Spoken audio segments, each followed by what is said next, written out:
Hola amigos, buenos días. En este vídeo os voy a explicar todo, absolutamente todo lo que tenéis que saber sobre el golpe de calor.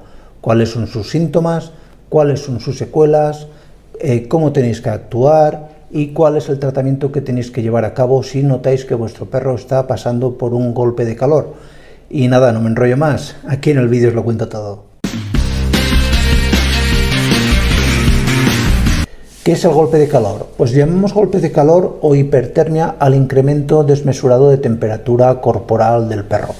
Normalmente la temperatura del perro está entre los 38 y 39 grados y en un golpe de calor o hipertermia la temperatura puede llegar a los 42 grados de temperatura. Esto se ve favorecido primero porque los perros no tienen capacidad de sudar, es decir, no tienen glándulas sudoríparas salvo en los espacios interdigitales de las patas, es decir, muy poco.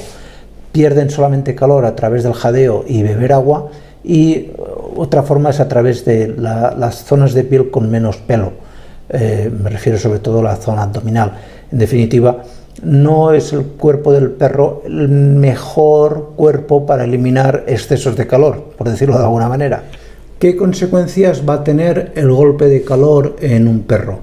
Pues las consecuencias son muchas y la verdad es que no son muy positivas. Podemos tener problemas vasculares, hemorragias, una acidosis metabólica, es decir, una bajada del pH de la sangre, con lo cual eso tiene unas repercusiones graves también. Vamos a ver que el perro va a tener unas consecuencias a nivel neurológico y a nivel respiratorio, puede también tener consecuencias graves y se puede llegar a provocar un edema cerebral. El golpe de calor es una de las causas más frecuentes de edema cerebral. ¿Cuáles son los factores de riesgo para que un perro tenga un golpe de calor?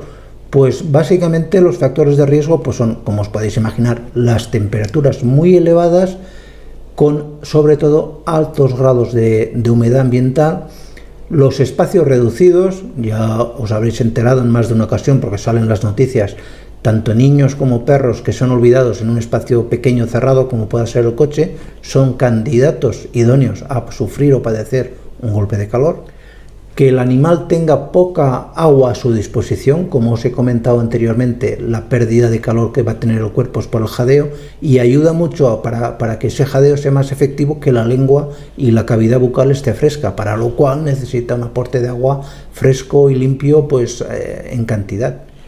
Y otro factor a tener muy en cuenta es que los golpes de calor suelen ser más frecuentes en los perros que están atados con correa. ¿Por qué? Porque al pasar calor y estirar la correa para ir a buscar un sitio más fresco, dañan su garganta, dañan los cartílagos y demás, respiran con mayor dificultad y tienden a tener más golpe de calor. ¿Hay perros con mayor predisposición a tener golpes de calor? Pues por supuesto, los perros ancianos, mucho más predispuestos, los perros más jóvenes, los cachorrines también, los perros obesos, los perros que están gorditos, mucha más predisposición, los perros con capa negra, que son muy bonitos, que son muy agradables, pero lo pasan fatal en verano, pero fatal.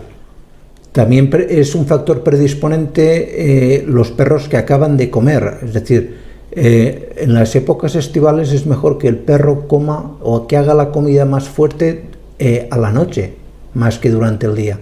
Y otro factor que también es muy a tener en cuenta es hacer ejercicio con el perro en las horas centrales donde el sol más te está cascando. Esto parece de perogrullo, pero hay gente que lo sigue haciendo, salir a las 12 del mediodía con el sol en vertical a correr por el parque con el perro. Malo para la persona y malo para el animal. Si lo quieres hacer tú, hazlo, pero no te lleves al perro. ¿Qué síntomas tiene un perro con golpe de calor? Pues va a ser un perro que jadea muchísimo, va a tener una respiración muy agitada, muy forzada, el jadeo es constante, va a tener muchísima dificultad para moverse, de hecho es muy normal que se tambalea como si estuviese borracho, tiene alteraciones en la salivación, saliva muchas veces en cantidades brutales, parece que tenga un ataque de epilepsia, cosa que no tiene nada que ver con la epilepsia. Y sobre todo, os llamará mucho la atención que tanto la lengua como todo lo que es la mucosa interior de la boca aparece de una tonalidad azulada. Esto es muy característico en los golpes de calor. ¿Y cómo tenemos que proceder ante un golpe de calor? Pues sobre todo lo más importante es no ponerse nervioso. No hay que ponerse histérico, porque no es adecuado. No es adecuado porque se cometen barbaridades. No os ofusquéis tampoco en meter al perro en una bañera con cubitos, no es necesario. Hay que refrescar al perro, pero tampoco hacerlo pasar de una hipertermia a una hipotermia. Refrescar al perro es muy sencillo, simplemente mojáis toallas y la frotáis, sobre todo por las zonas donde es más efectiva esa pérdida de calor, que es sobre todo la zona inguinal, el vientre, la tripa, la panza. Ahí ponéis las toallas húmedas, un poquito frescas si queréis, pero no conviene que tampoco pongáis hielos en esa toalla. Hay que darle de beber, pero tampoco de golpe muchísima agua, porque provocaréis un vómito que agravará posiblemente los cuadros de acidosis metabólica. Beber sí, con moderación, y tampoco es bueno que deis el agua helada. Puede ser muy interesante si tenéis a mano naranja, que a ese agua que le vais a dar de beber pues exprimáis un poco de naranja, porque la naranja recién exprimida contiene mucha vitamina C y esto nos va a ayudar mucho a la recuperación del perro con golpe de calor. Y lógicamente, y esto sí que es recomendable al 100%, debéis llevar al perro a la clínica. Y me diréis, oye, pues si le está dando de beber, sí, pero esa no es la suficiente hidratación. Habrá perros que se salven, no digo que no, pero hay muchos más que fallecen.